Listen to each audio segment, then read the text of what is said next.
मंजिलें चाहे अनेक हो, रास्ता एक होना चाहिए। जिंदगी भले ही छोटी हो मगर खास होनी चाहिए।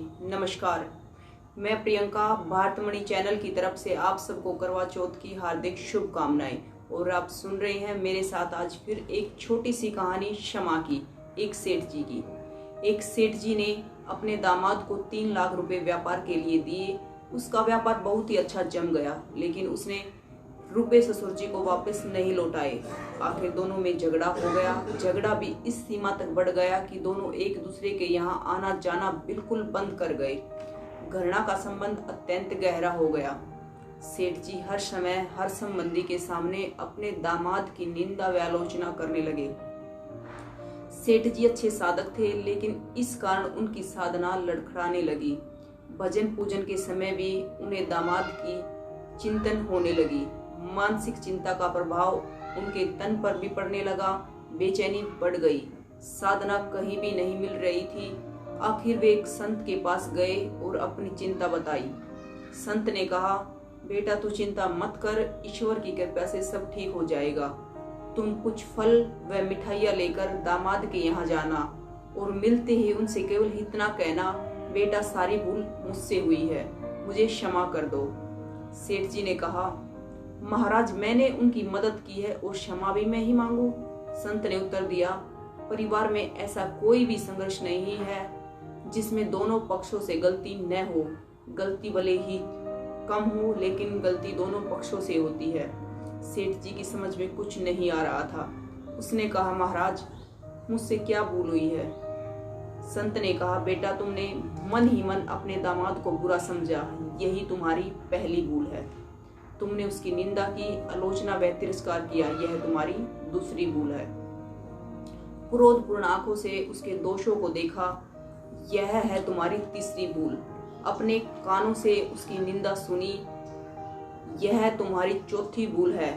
तुम्हारे हृदय में दामाद के प्रति क्रोध व घृणा है, यह तुम्हारी आखिरी भूल है। जाओ अपनी भूल के लिए क्षमा मांगो, नहीं तो तुम चैन से ना जी सकोगे न मर सकोगे। क्षमा मांगना बहुत बड़ी साधना है और तुम तो एक बहुत अच्छे साधक हो। सेठ जी की आंखें खुल गई। संत को प्रणाम करके वे दामाद के घर पहुंच गए। उन्होंने दरवाजा खटखटाया। दरवाजा उनके नाती ने खोला। सामने नाना जी को देखकर वह खुशी से झूमकर जोर जोर से चिल्लाने लगा, मम्मी पापा देखो कौन आया है, नाना जी आए हैं, नाना जी आए हैं। बच्चे के माता पिता ने दरवाजे की तरफ देखा और सोचा, कहीं हम सपना तो नहीं देख रहे। बेटी खुशी से फूली नहीं समा रही थी। 15 वर्ष के बाद आज पिताजी घर पर आए हैं।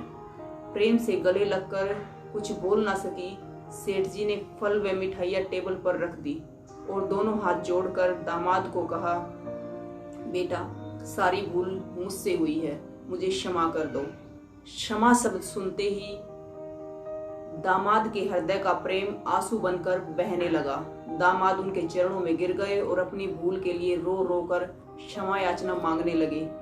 पिता पुत्री से और पुत्र अपने वृद्ध पिता से क्षमा मांगने लगा।